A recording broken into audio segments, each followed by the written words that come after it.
1209 day of the war. The war between Israel and Iran has not stopped, and so far it is only building up momentum. Well, how does it build up? Jerusalem continues to destroy industrial, economic, and military infrastructure, killing the military of a higher level and destroying everything that is somehow connected with the military. At the same time, Israel has complete control of the sky, Iran, which is confirmed by new frames of objective control, on which can be seen how the planes of Israel have already begun to drop bombs. That is, there is simply no PVO capable of knocking down the planes of Iran. In response, Iran continues to attack under the slogan, "Where will it fall?" mainly by killing civilians in Israel. Well, in parallel, it talks about the incredible successes in the best traditions of Konashenkov. Meanwhile, the leadership of Iran is negotiating with Russia about possible evacuation in case of what. So it is not excluded that soon Yanukovych and Assad will have to take new comrades in their golden cage. GUR conducted a special operation in Kaliningrad. According to their instructions, a diversion against the power supply of defense enterprises was carried out. It is impossible to understand whether a significant damage was inflicted on the video. As published, Ukraine struck a giant complex in Alabuga where Russia manufactures the Shahid drones, luring students from African countries there who collect deadly weapons. A series of strikes were inflicted by the Lysytsa drones, remade into drones. The situation in Sumy is slowly stabilizing. Now, not only Zelensky but also Ukrainian military are talking about this, who are usually not inclined to decorate the picture. However, it is still too early to breathe out. Russia continues to send meat to endless infantry attacks, and military equipment is not used at all, only civilian cars, buggy, and motorcycles. Even in very small settlements, improvised cemeteries are filled with graves of war veterans in Ukraine. Local residents do not understand why the Russian authorities do not take care of the graves, and they are just a bunch of mud with flags. About this and much more in today's fresh video, which you can support with your likes, comments, and subscription to the channel. All these actions help promote it, especially your subscription for YouTube algorithms when you subscribe during the video or immediately after. This is one of the most important indicators. Well, we move on to what happened in the past 24 hours. Iran has not yet capitulated. The message, which was spread yesterday by the head of the country's foreign ministry, was either not understood correctly or did not have an effect. Apparently, Tehran has really backed out of the US peace talks, but still insists that it will not turn down the program to enrich Iran. The day before yesterday, a huge number of Iranian military facilities and military commanders were destroyed again. As a result of the Israeli strikes, the head of intelligence of the Islamic Revolution Guard Corps and his deputy were killed. During the Sunday Israeli attack on Tehran, the head of intelligence organization of the Guard Corps of the Islamic Revolution, General Mohammad Kazmi, and his deputy were killed. Also, another general reports that the Iranian intelligence agency is with him. Earlier, the Prime Minister of Israel Benjamin Netanyahu told about the death of Kazmi and his deputy in an interview with the Fox News channel. According to the media, Israeli military made a strike on the building of the intelligence organization ZUR in Tehran. The most important thing, which I have been paying your attention to since the first day, and not only me but all military analysts, is that the sky above Iran is absolutely under Israeli control. This does not mean that Tehran cannot launch missiles. As you can see, this is not the case. This means that Iran is not capable of doing anything with Israeli aircraft. Therefore, they can afford not rocket shelling but bombing strikes. Here we need to remind you what the difference is. The rocket flies relatively far, but cannot carry a giant warhead with it. That is, all rockets have very large restrictions on how much they can carry a charge on themselves because it has to fly a long distance, so a lot of fuel is taken. That is, a useful load is not very high. Bombs are dropped from planes, they have a much more destructive effect, while the problem is in the modern war, that when you try to bomb, you need the plane to be literally over the city or in a few tens of kilometers if we are talking about Russian MPK modules or like JDAM, an American similar thing. Israel is bombing already directly over the cities of Iran. That is, the PVO cannot knock down, therefore, Israeli planes just dominate there. Here is one of the most important photos, although very shocking. Tim Hogan on Twitter notes that the tail is supposed to be GBU-28. He is sure that the F-35 cannot carry them, so most likely it is the F-15E. This in turn means that the PVO of Iran is incredibly exhausted to such an extent that Israel flies in unparalleled airspace, he writes. Iran, in fact, Afghanistan, he concludes in his tweet. What does this mean? That one of the strongest regional powers now goes to the plunge of something like a backward state which cannot protect itself, can only inflict relatively low damage to others by military measures. Iranian statehood, in fact, no longer exists. Is it easier for Israel? Not really. Another night shelling of Iran again takes the lives of ordinary civilians. Iran just shoots where it gets. I will not go into details, but unfortunately now I personally have a confirmation of the shelling of live houses. There were already a lot of them, but now I found out 100%. Fortunately, all my friends are alive. Last night, at least 3 civilians of Israel were killed, dozens of wounded. According to the latest data, I saw that there were 8 killed and almost 100 wounded. In total, over 3 days of Iranian attacks, more than 70 civilians were killed in Israel.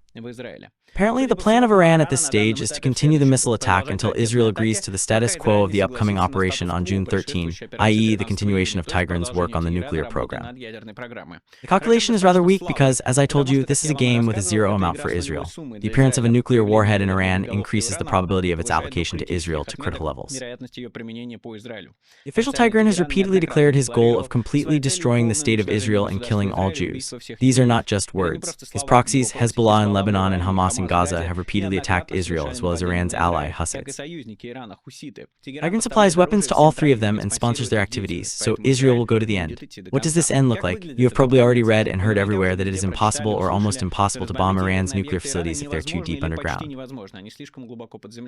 An underground operation is also impossible for obvious reasons. Actually, the idea of Jerusalem is to deprive Iran of military arsenals, economic opportunities, and energy resources, to destroy them until Iran agrees to completely abandon the nuclear program. One of the possibilities of this is the internal instability in Iran. Here it should be noted once again that I am not a specialist in the region, and if I understand the military component of what is happening quite well, I make such a conclusion because, well, after yes on the 4th day, it is clear that what I said in the first, it literally happens. Therefore, I am sure of my analysis of the military components of what is happening, but the political one is more complex. Many, and I am not an expert on this region, on Iran in particular, therefore, I cannot say here confidently. However, many analysts write that the regime of Ayatollah in recent years, especially against the background of the defeat of its proxy, is rather weak. In fact, everyone heard about protests in Iran which are suppressed in the most bloody way. So part of the analysts assume that there may be a split of the elite in Tehran. Its basis may be that Israel does not set its goal of destroying Iran. And vice versa, it acts emphasized, how to say it, loyally in relation to the local population. Declaring that Israel has no conflict with the Iranians, there is a conflict with the Iranian leadership.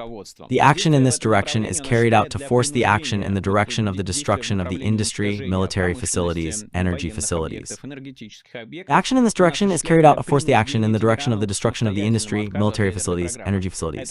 The action in this direction is carried out to force the action in the direction of the destruction of the industry, military facilities, energy facilities. Moreover, the current leaders of Iran are apparently preparing for such a scenario. Tehran is conducting secret negotiations with Moscow.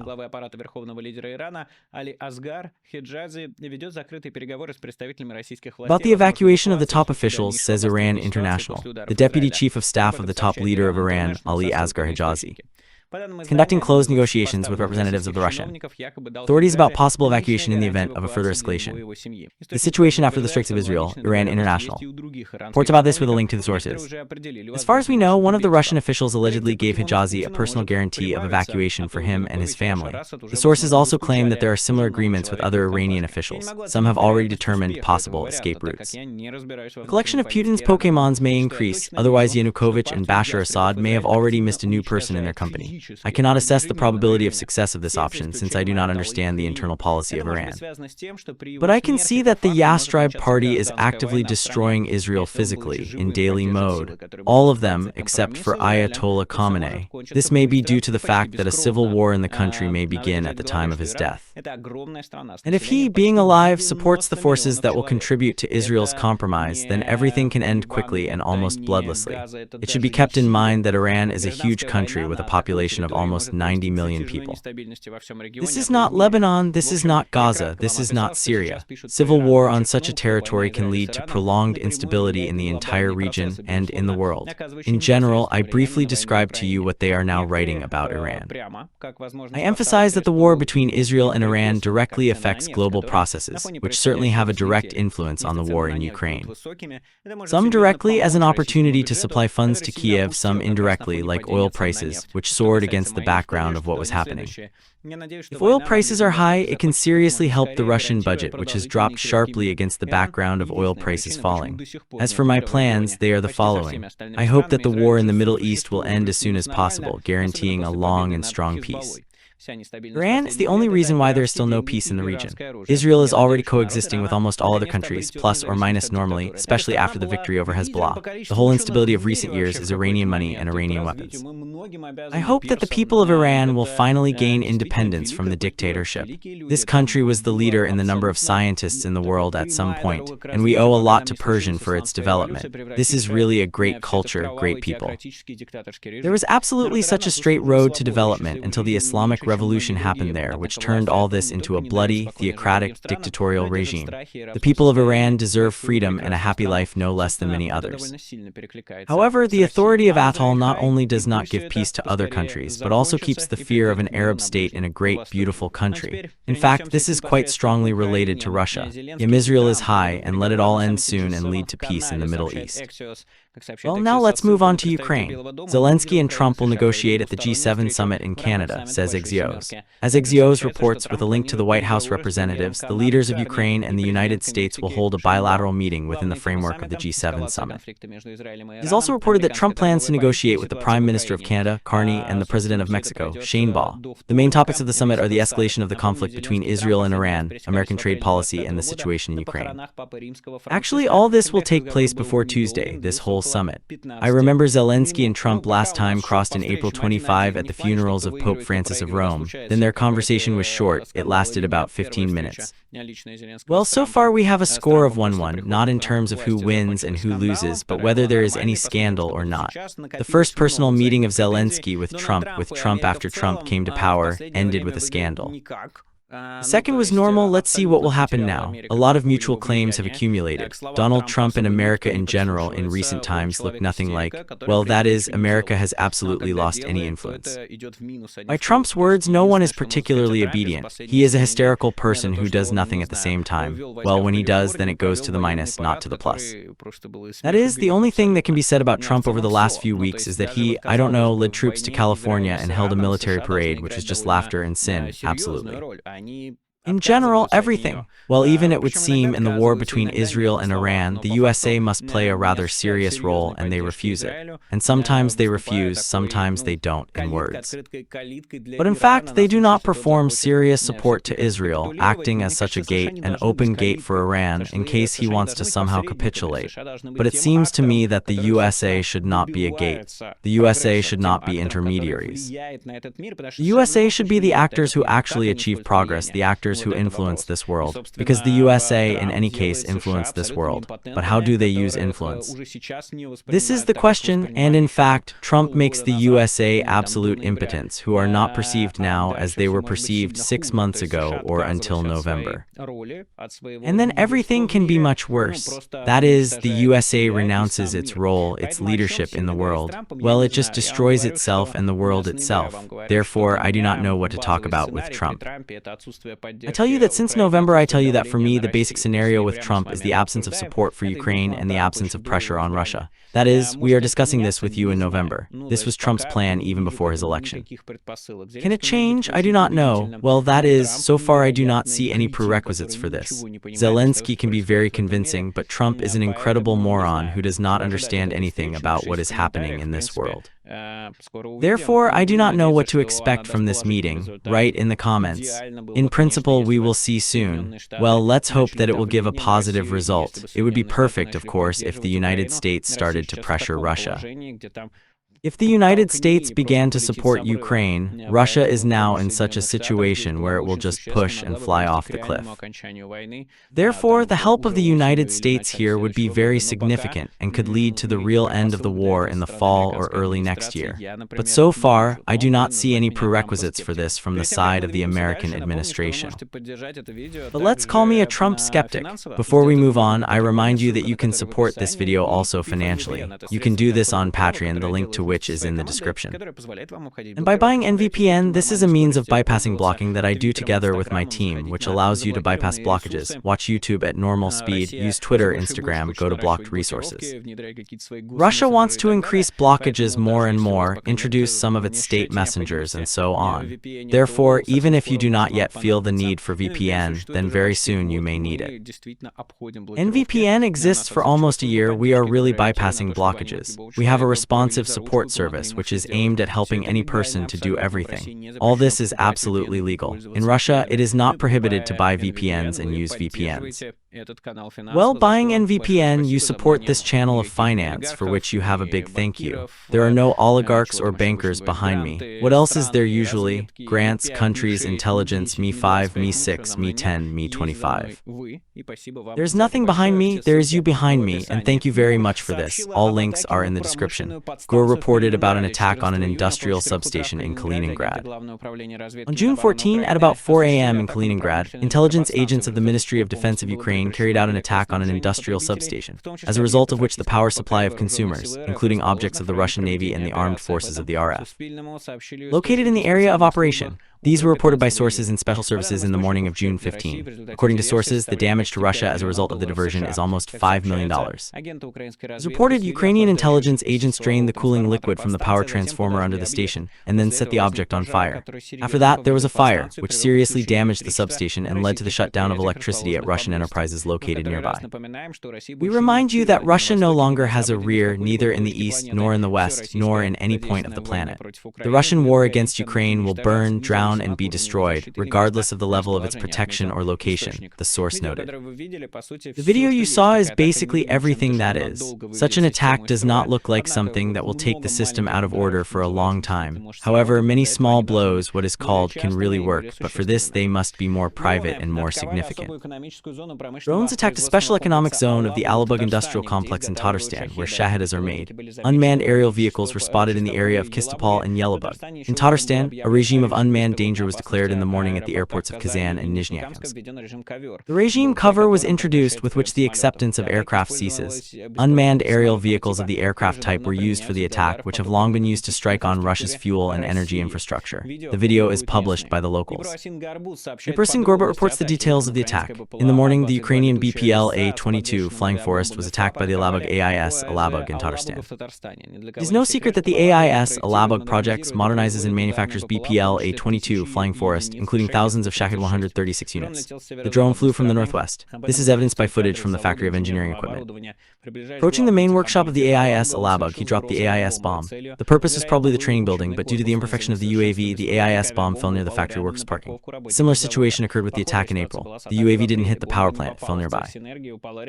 Despite the failure, there is 1 killed and 13 wounded factory workers. We can only guess who they were, maybe ordinary players or maybe important specialists. At least, we should not be disappointed. This is not the last attack on the factory, they write.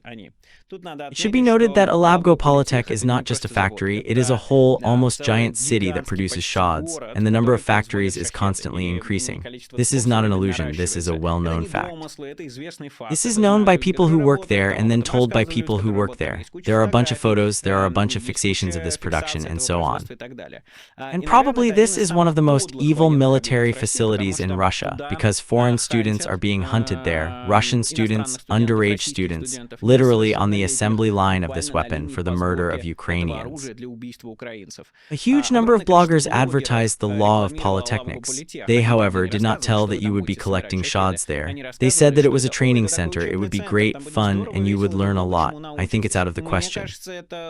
I mean, there are bloggers who say that they are out of politics. Okay, I don't agree with this position, I think it's hypocritical. But when you advertise the law of polytechnics, i.e. literally a factory for the production of weapons, a factory for the production of murderous drones which almost every night take away Ukrainian lives, you are the accomplices of these crimes, you are the accomplices of this war. And if you see a blogger who does this, softly ask him in the comments, do not do so, because some of them are really stupid and do not understand what they are advertising. But I saw when there was a wave of these ads, as the audience itself explained to the bloggers that they were wrong, and the bloggers said that they did not know anything and all that, but they did not put these ads anymore. This is an important pressure mechanism because, let me remind you again, Alabuga Politek is one of the most hideous ideas of Russia because they literally hire actually children and teenagers in order to produce weapons there. Well, I will emphasize separately, do not work at the enterprises of the Russian VPK, do not be near the enterprises of the Russian VPK. This will lead to your death. These are legitimate military goals for which the strikes will be applied and will be much larger than those that were on the Alabuga. Russia struck on the energy infrastructure of Ukraine in Kremenchuk. That's what Vladimir Zelensky said about it. Today, he said, yesterday our rescuers fought the consequences of the Russian strike on Poltavshchina and Kremenchuk. It was a combined strike carried out against our civil and energy infrastructure. The Russians used different types of missiles in this strike: winged, ballistic, aerial ballistic. There were also drones, Iranian Shaheeds, to complicate the defense of our air defense. A significant part of the drone missile was knocked down. People were not injured, but unfortunately there are damage to the energy infrastructure. And this is a Russian plow into everything that the international community tried to do to stop this war. Just after Putin's conversation with Trump, after the Americans asked us not to hit Russian energy facilities, and when Putin himself tries to portray himself as an intermediary for the Middle East and tries to help his accomplices in Tehran, it's all so cynical. Every night there are Russian strikes. Every day we lose the lives of our people everywhere in Kherson, Kharkov, Donetsk, Sumy, because of the Russian shelling and because of this war, which could have ended a long time ago if the world had responded to Russia principally and wouldn't have bought Russian manipulation and lies, Zelensky said. Zelensky's statement follows that there are still some agreements about the inevitable ceasefire in the energy and fuel infrastructure. This explains the almost complete absence of Ukrainian strikes on the NPP. For more than 2 months, it seems to me, the release of the Boeing company in Kiev seriously damaged during the large-scale Russian air attack, which, according to the sources of the Financial Times, became the result of a targeted strike on the Ukrainian headquarters of the American Aerospace Corporation. 6 people were informed about this release. There are photos of the damage in the editorial office of the Financial Times. This happened on the night of June 15. Russian army made a massive strike, releasing 315 drones, 2 ballistic missiles and 5 cruise missiles aimed at Kiev, Odessa, and other cities of Ukraine. Boeing cooperates with the Ukrainian airline Antonov, known for the production of heavy transport aircraft, including military models as well as strike drones. More than 1,000 people work in the company throughout Ukraine. As noted by the Deputy General Director of the Ukrainian Boeing unit, Andriy Karyagin, despite the damage, operational failures in production did not occur. Not so long ago, we talked to you about the plan of Ukraine to stop the Russian offensive.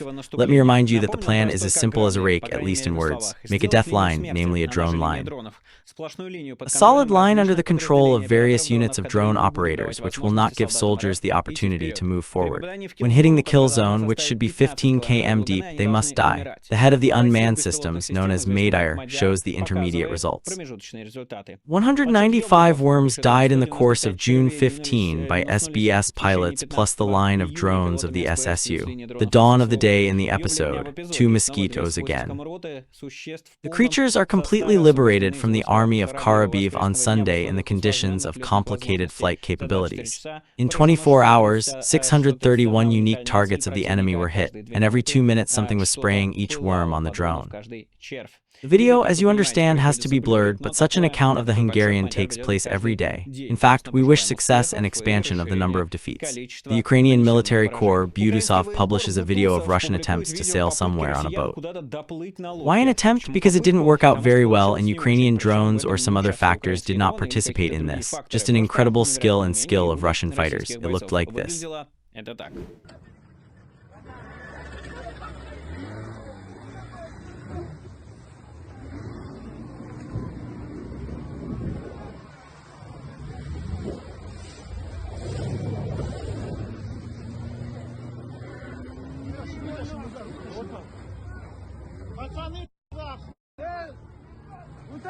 This is them. Look at this, look at this, look at this.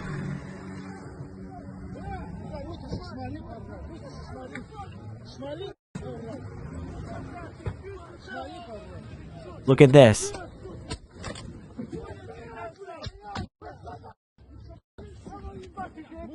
The future is accompanied by an ironic comment by the remnants of the Black Sea Fleet of the USSR.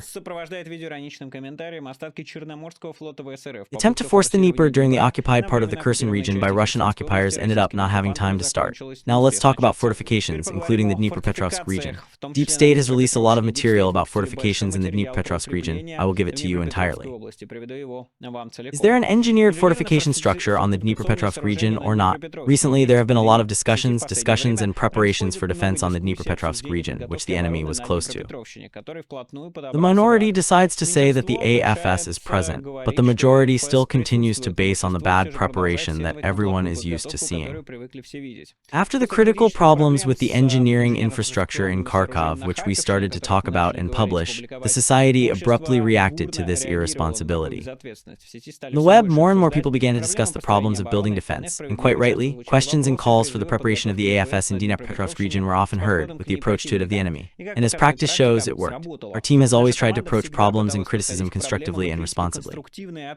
Conversations with the fighters, we saw and knew that the FSS is preparing for the admin border. It's quite high quality, but we didn't know the scale. We chose the most reliable way to go and make sure it was available personally. So will the FSS be built on the admin border of the Dnipropetrovsk and Donetsk regions? Yes. We present to you exclusive shots of the scale of the preparation for defense and the construction of engineering and fortification structures. We would like to thank everyone who builds them and the people who agree to show and tell us about the processes, which has become a new and interesting experience for us. We visited the second of the 3 lines of engineering fortifications, which are built both in the Dnipropetrovsk region and in the Donetsk region. Unfortunately, due to the security measures, it is possible to show and tell not everything, but there are interesting details. As practice has shown, the effectiveness was demonstrated primarily by the engineering barriers, which allow you to hold the enemy and make a hit on him in the process of overcoming such barriers. By the way, this could already be seen in the active attempts of the Russians to fly into the admin border area, but they were confused in Yegas. Therefore, a lot of attention is paid to the construction of engineering barriers, where different types of obstacles are combined. Anti-tanks, concrete terahedrons, the Zubrekins, Yegas, MZP, mine barriers, and so on, they are also combined with the construction of different types of positions. The only thing that can be said here is that they are finally built underground. Engineering people responsible for the construction know about the problems with FPV drones, so all this is taken into account in the process of carrying out work.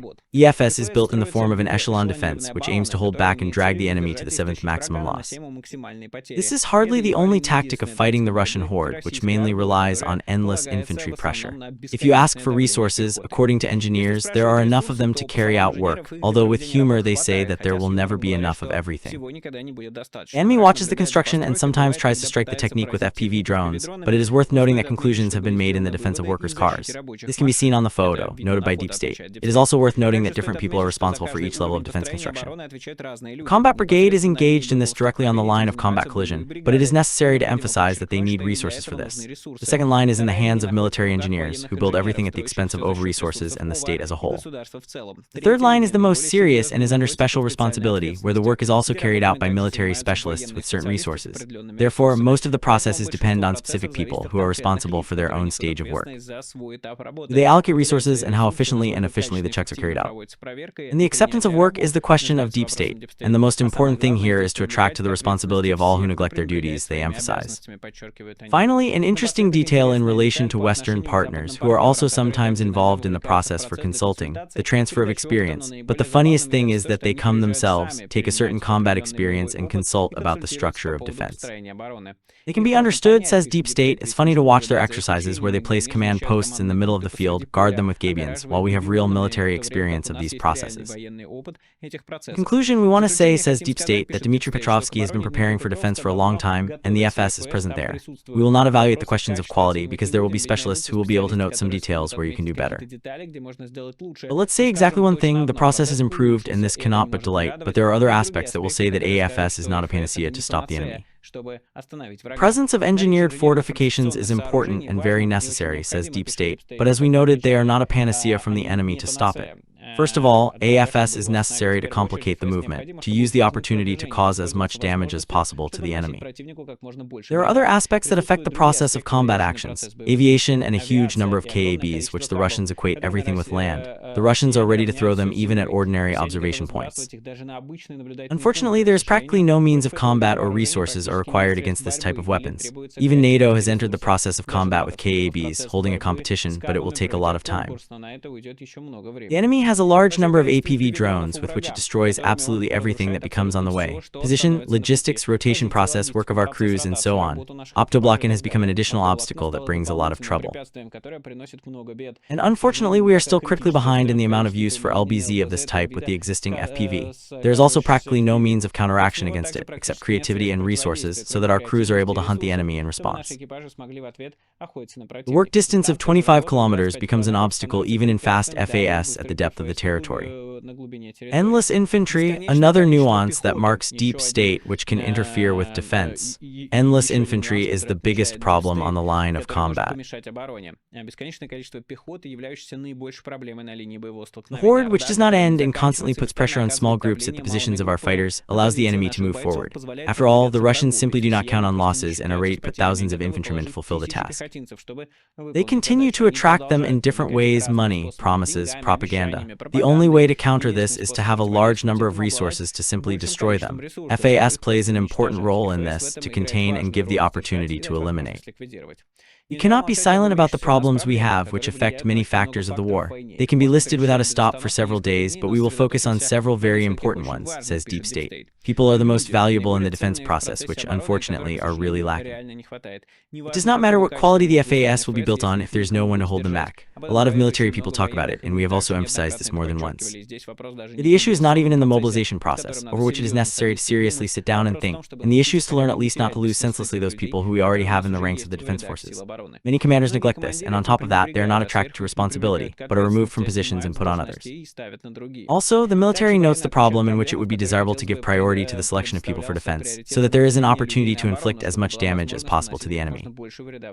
Today, this problem exists in many areas, and in the future it is necessary that already on the already built AFS, which we showed, someone stood, resources that are no less important in order to withstand and hold the enemy. Each fighter, each unit, but each has a variety of means necessary for waging war. Yes, there are common ones, such as FPV drones on fiber optic, which are not enough. Also, the process of making and delivering ordinary FPVs, after all, there are many complaints that at the moment of receiving them, they are no longer relevant. They need to be reworked. This is the question on which you need to sit down and think in order to fix it. After all, the winner is adjusted to the test of the war, and they adjust the war to the bureaucracy or the system. So this is the situation with the engineering physiological structures in the Dnipropetrovsk region. That is, in the area where the Russians are trying to enter. This is a good positive change. There were big questions about strengthening, and obviously they are now important that there are resources and people who will protect them. Meanwhile, the Ukrainian military, which leads the Telegram channel under the nickname Officer, writes about the fortifications in Sumchina. Everything is pretty bad there. Situation of the fortifications in Sumchina: when at the end of the 23rd, the beginning of the 24th year, the clowns spit in the ass, they started to build something like huge Oropos, Wopos in general, as the book writes. When the operation on Kolchina began, everyone left together. The shovels allegedly moved further. Why the hell do we need these fortifications? As a result, it turned out that they did not build much. The settlements were not prepared for defense, and what they managed to dig out long ago came out of fashion. Taking into account the specifics of the modern battlefield of the Russian-Ukrainian war, Assad, the investigator, notes that at the moment only one evidence was found using Russian armored vehicles in the Sumskaya Oblast, destroyed armored vehicles. All other Russian operations in this area are carried out exclusively on foot, either on motorcycles and quad bikes. The researcher indicates that the armored vehicles in the reserve of the USSR are still in this direction, but they are more and more protecting it. And here I think that in fact they will protect it until they try. How? They go on this offensive somewhere from the second week of May, and they continue this raid. The problem is that they plan to attack in the summer, and before May, before the summer, they plan to go to certain positions and repel a certain territory. They failed. Therefore, they gathered part of the people who were supposed to attack within the framework of a large offensive. They gathered even then and continue to gather them. It is possible that Russia is using a huge amount of resources. Now they are doing the last blow, the last offensive of Putin, as the Western media calls him. Despite this, it is not possible to achieve significant success. Everyone is afraid that the promotion is returning to the November temps. Well, this is not quite so. That is, some pockets are closed there, but the global front line is not moving much. And now it is possible that Russia is accumulating technology in order to try to take some kind of big decisive blow in the Sam region. Not by the amount, because it is impossible to imagine. In general, in Russia there are no such forces. But there is something to finish somewhere and to break through. Well, all this equipment will most likely be burned down quickly, and this story about this equipment will end. As for the Sumy itself and what is happening there now, the Ukrainian military under the nickname Officer also writes, it seems that the situation in Sumy was stabilized. But it is hard to talk about some specific counteroffensive successes.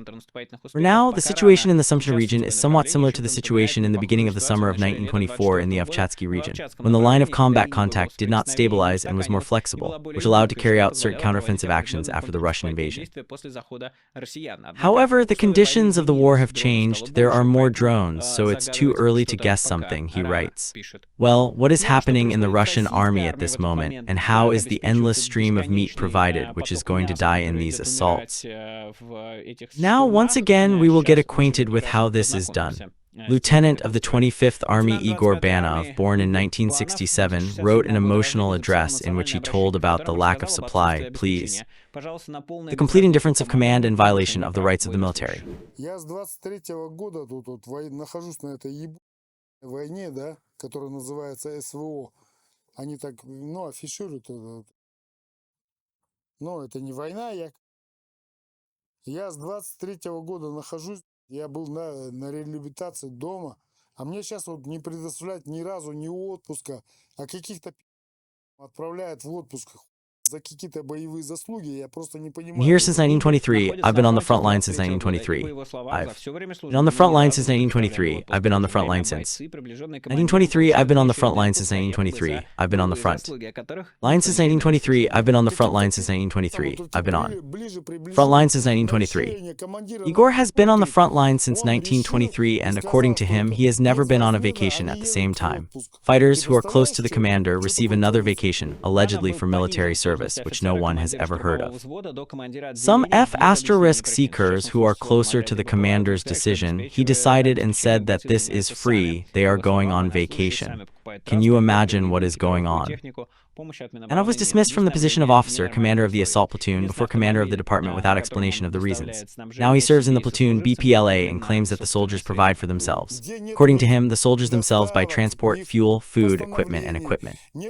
There is no help from the Ministry of Defense, no supply, no normal conditions. The only car on which he supplies himself and his co-workers was bought for his own money. Where there are no deliveries, no orders, no supplies, we figure everything out ourselves at our own expense. We have everything at our own expense. We earn our money. We buy gasoline, fuel. At the same time, as Buyanov notes, most of the fighters, despite the difficulties, are silent and afraid to openly declare what is happening. Here the guys, more than half of the stormtroopers, all these 5 spiritists who came, they can't say a word. They put their tongues in their ass and keep silent. He admits that he is completely disappointed with what is happening. According to him, the term of the contract has already expired, but they still do not let him go. Because of the conditions, he intends to leave the military unit. And it just boiled down for me. I'll just go home tomorrow. I'll just collect the Maidan and say, that's enough, goodbye.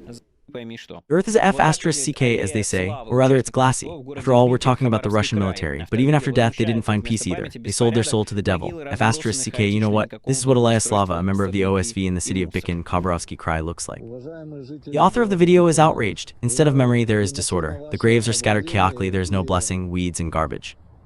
Dear residents of the city of Bikina, I bring it to your attention, and how to say it correctly, I don't know. Here I read from my parents and came to the Bikin burial place of the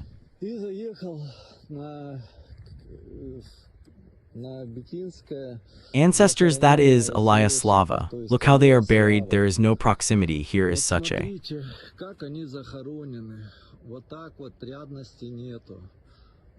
horror between the graves, nothing is removed, nothing is cleaned.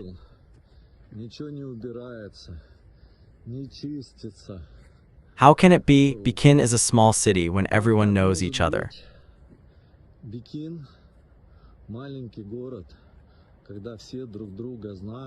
When we have, as they say, the dominant scum Zimmerman.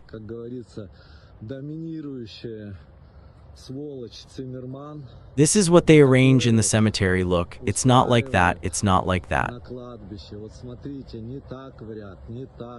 This is what it is between the rows, all the dirt. Where does the Bikin administration look? What do you think? Or in general, they sent guys 1974, please, a boy 1963, well, a little older.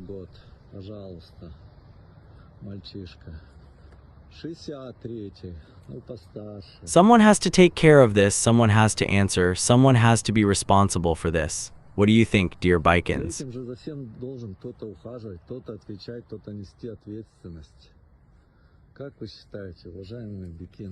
Because people for Russia are a waste of material, they are just punies in the game, they are just pawns who do not feel sorry for them, who can be beaten up in packs, so they are a piece of dirt on the ground.